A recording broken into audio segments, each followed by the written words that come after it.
शाम का समय था। आसमान काले हल्के नीले गुलाबी रंगों में रंगा हुआ था।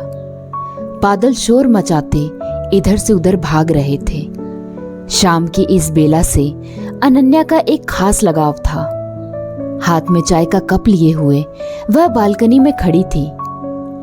आसमान में उमड़ते घुमड़ते बादलों की तरह उसके मन में भी तरह तरह के विचार आ जा रहे थे। कल उसके जीवन का एक बहुत बड़ा दिन है। वह 35 साल की हो जाएगी। इतने बरस कैसे दौड़ते भागते बीत गए पता ही नहीं चला। वह सोचने लगी, जब वह छोटी थी तो पिताजी उसका जन्मदिन बहुत धूमधाम से मनाते थे। आज मेरी लाडो का जन्मदिन है, देखना कोई कमी ना रह जाए, पिताजी माँ से कहा करते थे। कल उसका जन्मदिन है और यही घर उसे काटने को दौड़ रहा है। अब वह इस घर में एकदम अकेली है। ना अब पिताजी हैं, ना माँ और ना ही उसका छोटा भाई। अनन्या का भाई उसके जन्म के 10 वर्ष बाद हुआ। उनका प्यारा सा आशियाना खुशियों से भर गया। लेकिन कहते हैं ना, खुशियों को गम में बदलते देर नहीं लगती। एक दिन वे सभी अपनी नई कार से घूमने जा रहे थे। अचानक से एक कार से टक्कर हो गई और उनका पूरा परिवार बर्बाद हो गया। उस एक्सीडेंट में क्या हुआ अनन्या को कुछ याद नहीं और उसकी आंख सीधे हॉस्पिटल के बेड पे खुली। इस हादसे में उसके पिताजी चल बसे। पिताजी की मौत के बाद उसकी माँ तो जैसे सुन्न हो गई थी।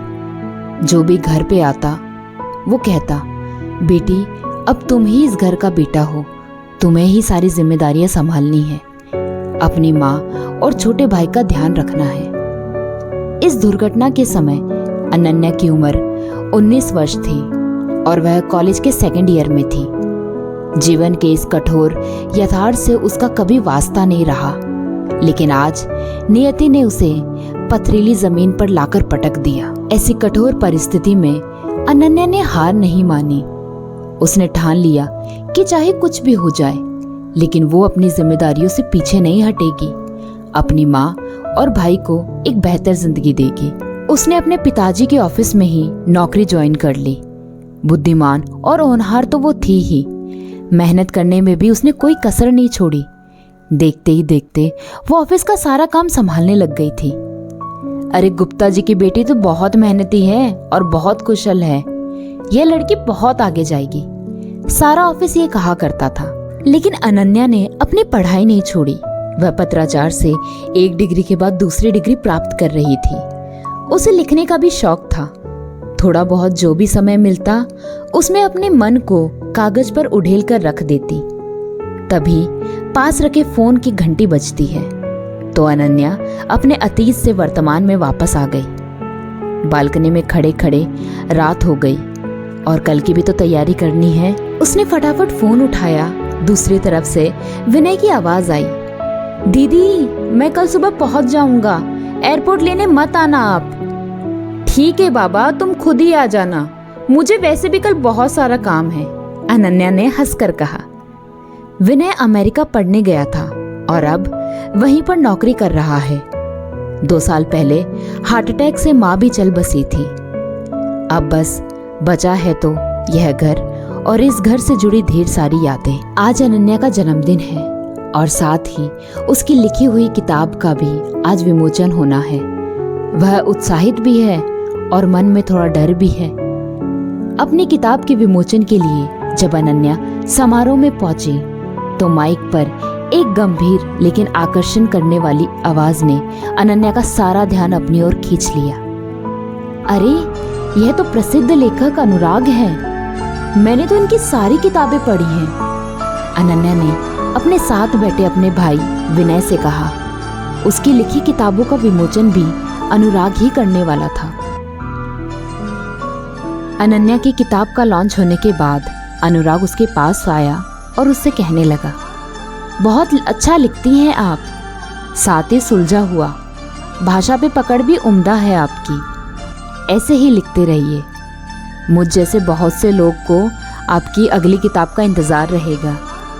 अनुराग लगातार अनन्या की तारीफ करे जा रहा था और वह शर्मा रही थी।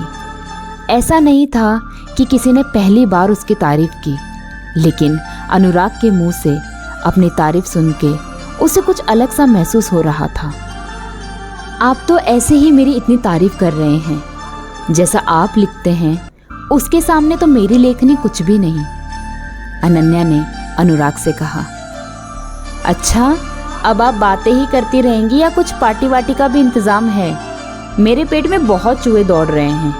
वैसे भी आज आपका जन्मदिन है, पार्टी तो बनती है, अनुराग ने हंसकर अनन्या से कहा। जी बिल्कुल, आपके जैसे महान लेखक को मैं पार्टी दे सकूं, यह तो मेरी खुशकिस्मती होगी, अनन्या ने मुस्कुरा के जवाब दिया। खाना खाते समय दोनों बातें कर रहे थे, कुछ कहते कुछ सुनते। दिन कब शाम के आगोश में चला गया दोनों को पता ही नहीं चला। अनुराग, बहुत देर हो गई है, हमें अब चलना चाहिए, घड़ी देखते हुए अनन्या बोली। बिल्कुल सही कहा तुमने, अब हमें चलना चाहिए, लेकिन हम दोनों के साथ साथ चलने के लिए अभी भी देर नहीं हुई है। तुम अपनी सारी जिम्मेदारियां पूरी कर चुकी हो, अब थोड़ा सा अपने लिए भी जी लो। आज फिर वही सांझ की बेला है।